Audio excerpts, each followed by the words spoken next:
Hello बच्चों, आज मैं आप लोगों को क्लास 10th की डीओई की तरफ से आपको सपोर्ट मटेरियल की बुक मिलती है। तो मैंने यहाँ पर ये मैथ्स की बुक लगा रखी है। बिल्कुल लेटेस्ट एडिशन की बुक है आपके पास 2024 टू 25 की।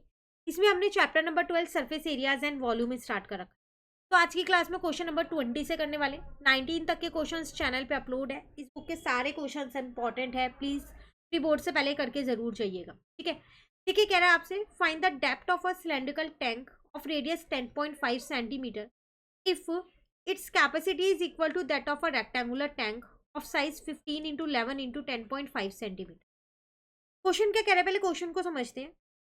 आपसे कह रहा है आपको डेप्थ निकालनी है, मतलब कि हाइट निकालनी है एक सिलेंड्रिकल टैंक की, जिसकी रेडियस आपको दे रखी है और जिसकी कैपेसिटी जो है ना, कैपेसिटी का मतलब है वॉल्यूम, जिसकी वॉल्यूम जो है वो इस रेक्टेंगुलर टैंक की वॉल्यूम के बराबर है।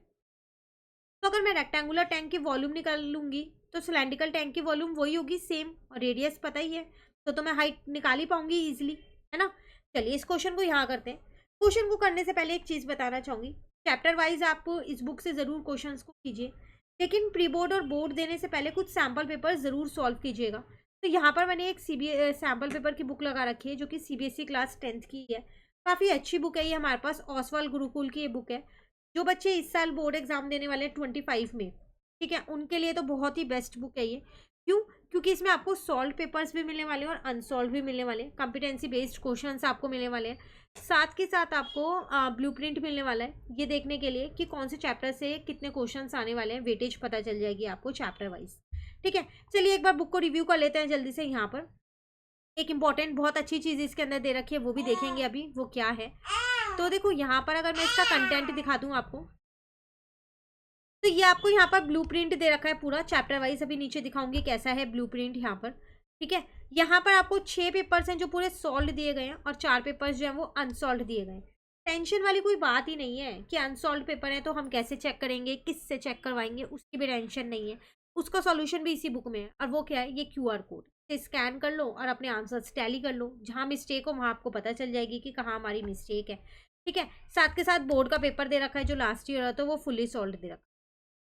अब अगर मैं बात करूं यहाँ पर, जो बहुत इंपॉर्टेंट चीज़ इस बुक में बहुत अच्छी दे रखी है वो है रैपिड रिवीजन।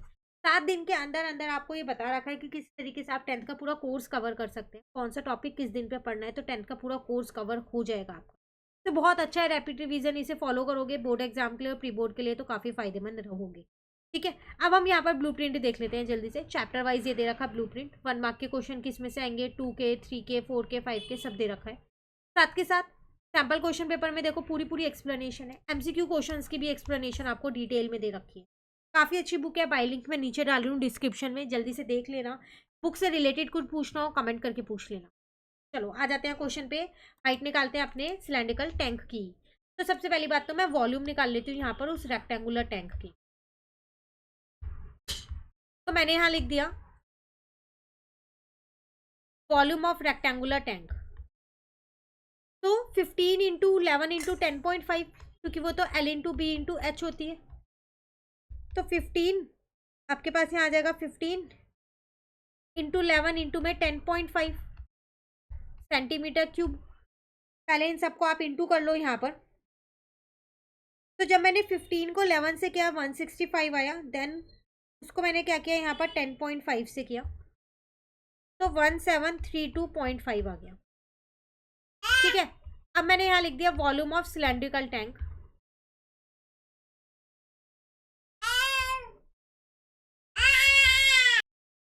तो फॉर्मूला होता है pi r square h. Cylindrical tank की वॉल्यूम तो यही हो जाएगी क्योंकि क्वेश्चन में दिया था दोनों इक्वल है, पाई 22/7।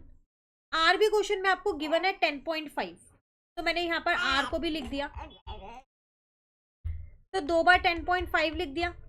एच मुझे फाइंड ही करना है, पॉइंट हटा के यहाँ 10 आ गया सॉरी, पॉइंट हटा के यहाँ 10 आ गया, पॉइंट हटा के यहाँ 10 आ गया। एच निकालना है ना, तो सारी टर्म्स को, बाकी जितने भी न्यूमेरिकल नंबर्स हैं एक साइड ले आओ। जैसे नीचे वाले सारे डिनोमिनेटर इधर आके न्यूमरेटर बन जाएंगे, और जितने मेरे पास न्यूमरेटर थे इधर आके मेरे पास डिनोमिनेटर बन गए। एच ऐसी है, इस 10 से इस 10 को कट कर दिया मैंने। अब 105 आप 7 की टेबल से कट कर सकते हो, 15 पे बहुत ईजिली कट हो रहा है। और 17325 को आप 15 से भी कट कर सकते हो, ये भी पूरा पूरा कट हो रहा है आपके पास 1155 पे। ठीक है, अब अगर आप इसको 105 से कट करोगे तो ये कट नहीं होगा, पर ये दोनों 5 की टेबल से कट हो सकते हैं, आप कट कर सकते हो। मैंने इसको कट कर दिया 5 2 की टेबल से, इसको भी। तो मेरे पास 1155 इंटू में 5 डिवाइडेड बाय 11 इंटू में 105 बचा। ठीक है, 1155 तो 11 से कट हो रहा है पूरा पूरा 105 पे, 105 से ही कट हो गया। एच सीधा सीधा निकल गई 5 सेंटीमीटर। क्लियर है? चलिए आते हैं हम अपने अपने नेक्स्ट क्वेश्चन पे। यहाँ पर क्वेश्चन नंबर है 21 आपके पास। Volume of 2 spheres are in the ratio 64:27। Find the ratio of their surface area. Again CBSE में आया हुआ क्वेश्चन है ये आपके पास। 2 स्फीयर की वॉल्यूम आपको दे रखी है और आपको सरफेस एरिया की रेशियो निकालनी है। वॉल्यूम भी रेशियो में ही दे रखी है। तो चलो पहले हम क्या करते हैं, वॉल्यूम ही लिख लेते हैं जब हमारे को रेशियो में गिवन है। तो मैंने यहाँ लिख the volume of sphere 1 divided by volume of sphere 2। तो वॉल्यूम होती है 4/3 पाई आर क्यूब, तो मैंने इसे R1 मान लिया। 4/3 पाई आर क्यूब, इसे R2 मान लिया। ये तो आपस में कट हो गए। वॉल्यूम थी मेरे पास 64/27, इसकी ratio.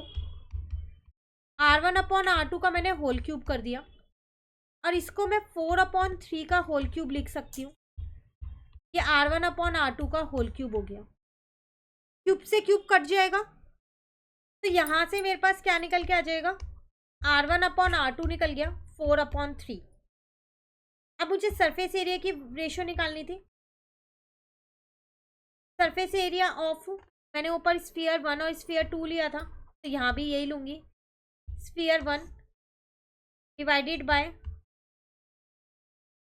Surface area of sphere 2। अब फॉर्मूला होता है आपके पास 4 पाई आर स्क्वायर, तो R1 का स्क्वायर 4 पाई R2 का स्क्वायर। 4 से 4 कटा, पाई से पाई कटा, R1/R2 का होल स्क्वायर हो गया।